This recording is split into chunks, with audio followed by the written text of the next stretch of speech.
access. Thanks, Emily. I just go into jiggle mode. Down deep below the surface. Down deep below the surface. Full access. Thanks, Emily. I just go into jiggle mode. Down deep below the surface.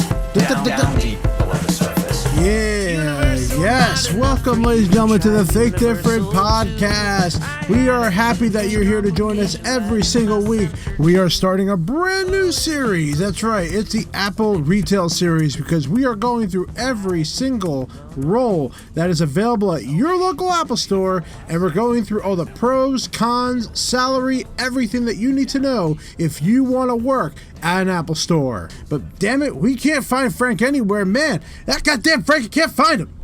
But don't worry, everybody. I am on the search. I have put the FBI on the case to look for Frank, and god damn it, we're going to find Frank one day.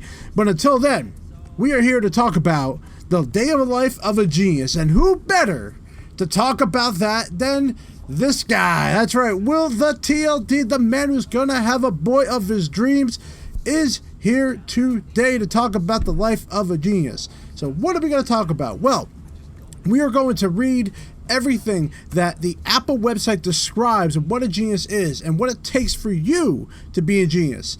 I'm also going to go through how the day of a life genius works. We're going to talk about when you get there, when you leave, what different roles you had throughout the day. We're going to talk a little bit more about the genius room, since we don't really talk about that with any other role, and talk about training. That's right, training from the past to the present, what has changed since the time I was there for 11 years as being a genius. And then we're going to end it off with all the Glassdoor reviews of the pros and cons, the approval rating for people who have worked there, and what the base pay also is. So we're going to talk a little bit about the pay of it. Before we get into all that, make sure you subscribe. Make sure you add us on your every podcast platform, whether it's Stitcher, Google Podcasts, Spotify, Apple Podcasts, and give us a 5-star review. We could really use the growth of this channel, so we need you guys to help us out with that. And girls, because I know there's some females out there that are enjoying this podcast as well, and probably some old Apple people as well who love this.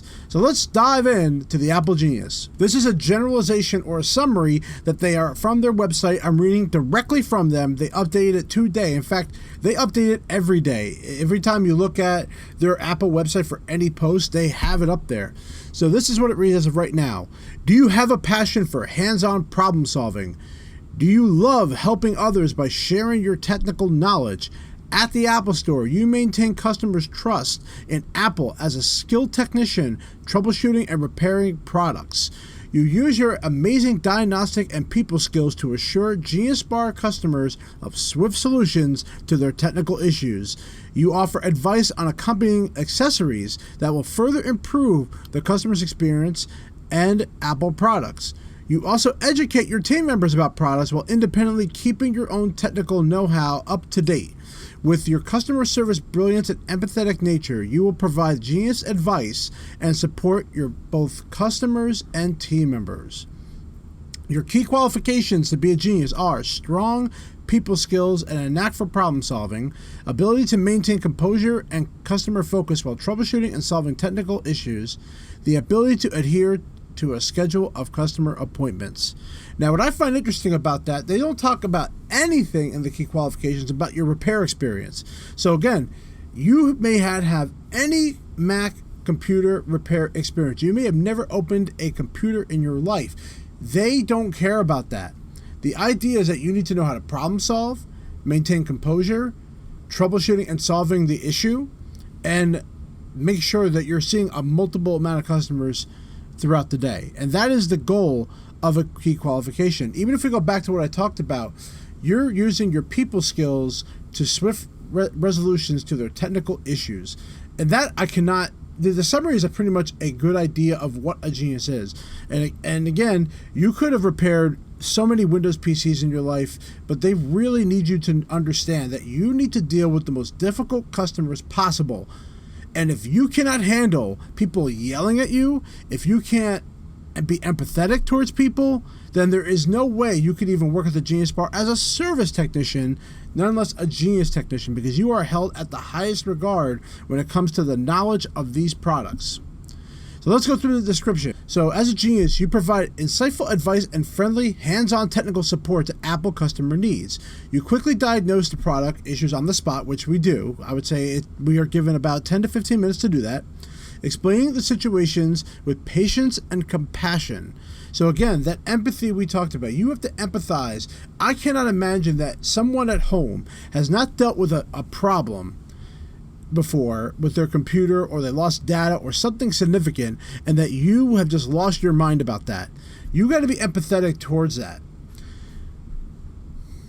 After determining whether repairs can be done or replacement is needed, you offer solutions to quickly get the users up and running again. So that could be an iPhone replacement, that could be, and I can tell you, the reason why they say repairs or replacement is phones are mostly replacements, where Macs are always repairs. There's never, or very rarely, is there ever a replacement involved with that.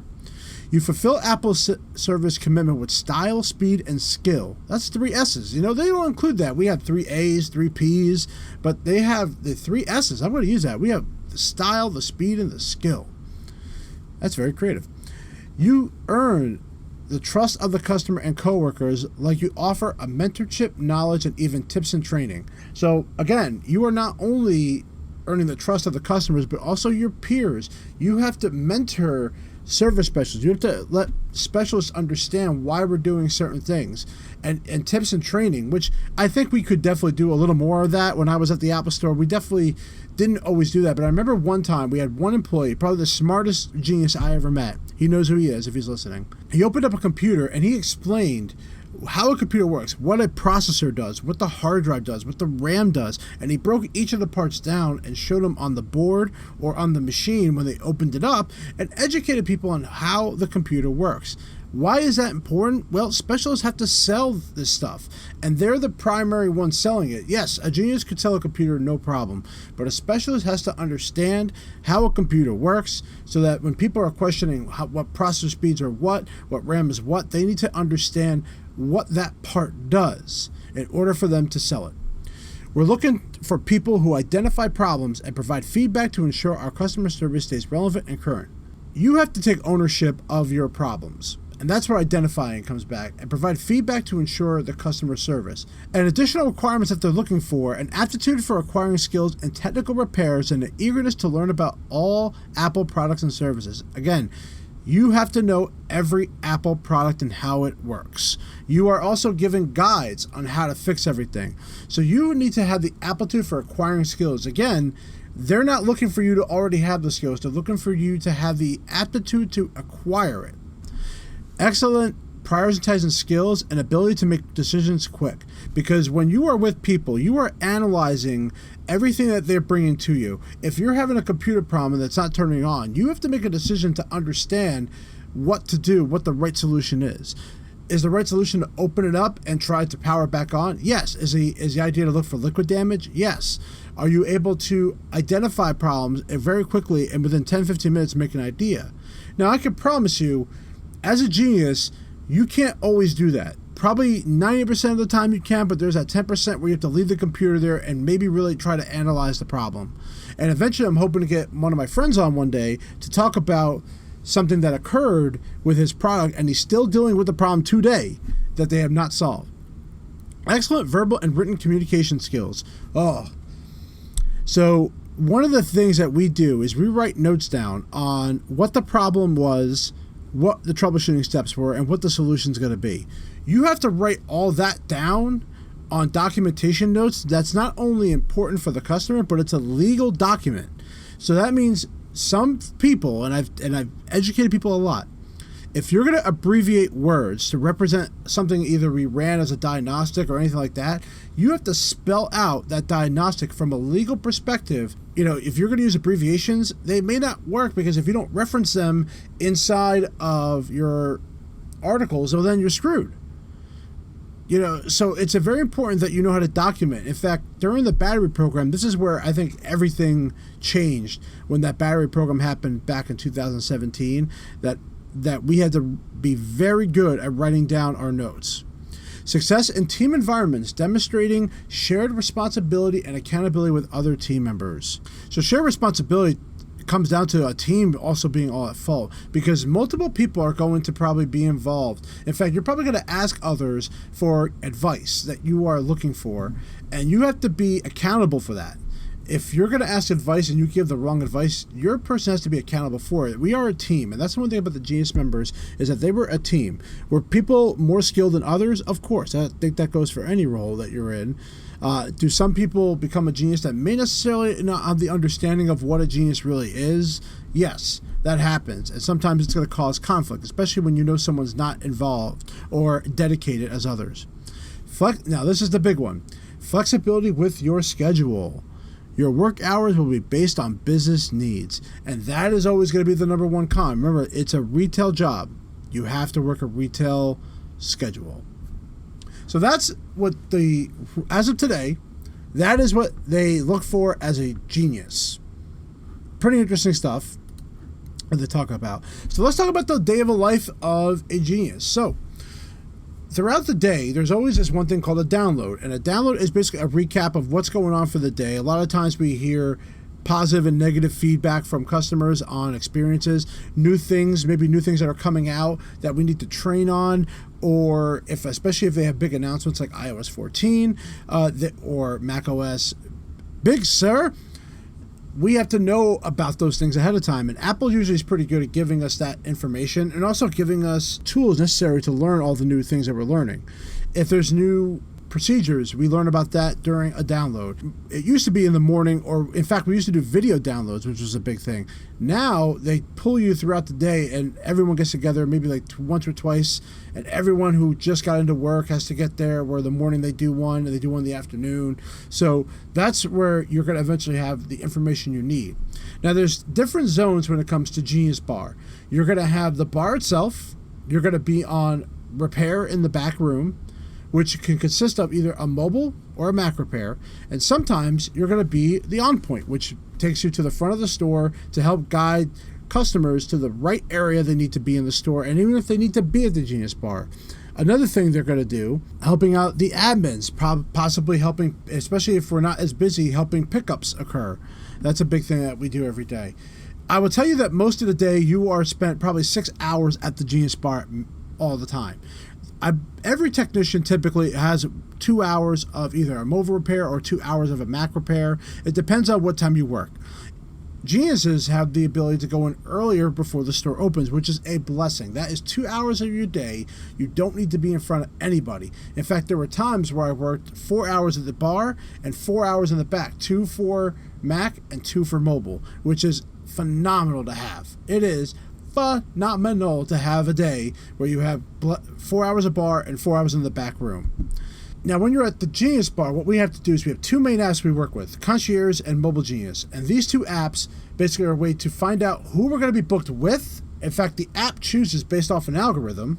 So again, if you're a Mac technician, likely they're going to give you Macs first, unless there's like a mobile that's really far behind, but the algorithm figures it out. Some genius up in the sky figures out how that algorithm works.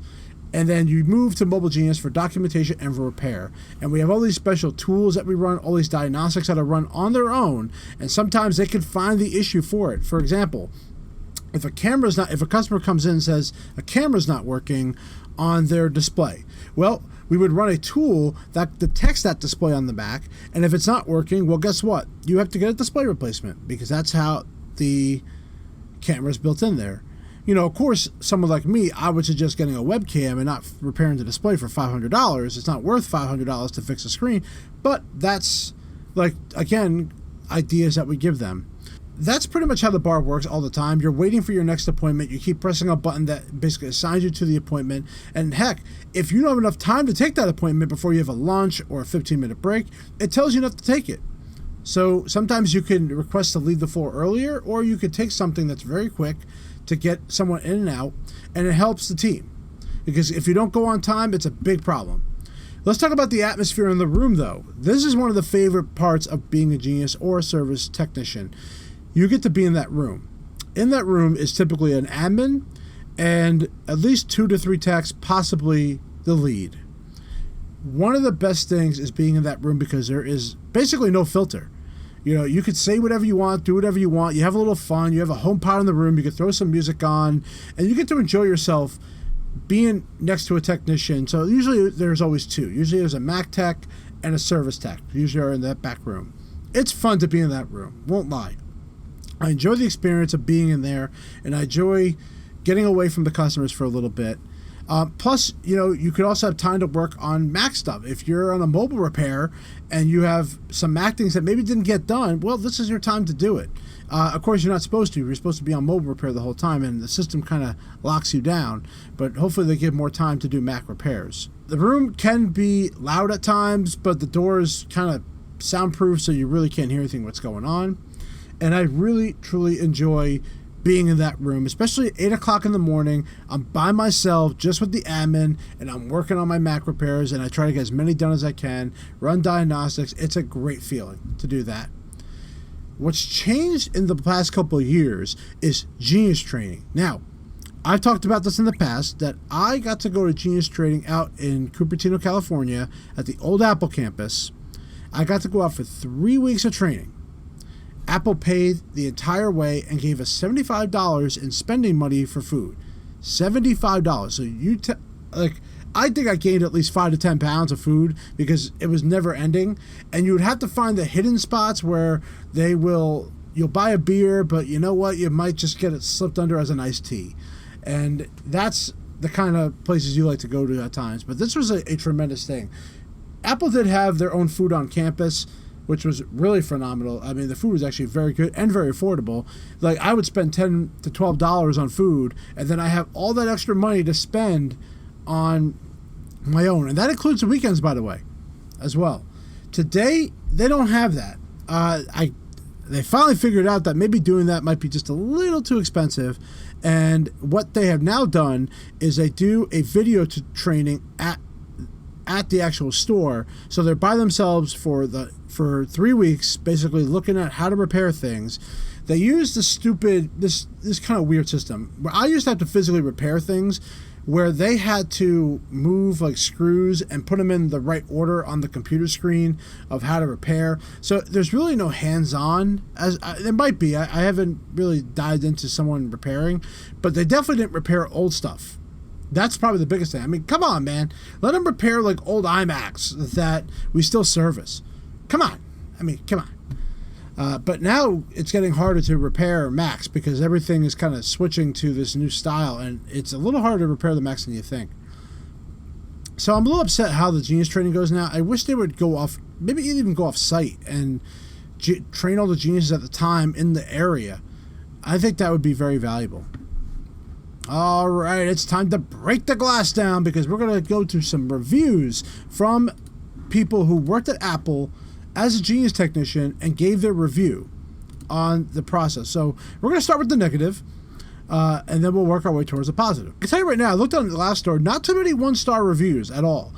This one was from July 13, 2017. So this is a review which out of 5 stars got 2. I've been working at Apple full-time for more than 8 years. Great coworkers, fun environment, lots of opportunities to expand your knowledge based on tech.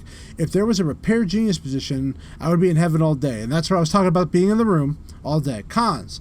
The Genius Bar is hectic on weekends. It gets stressful. 60% of the bar shifts are spent resetting passwords and dealing with people who don't know what a backup is or that multiple devices equals multiple appointments.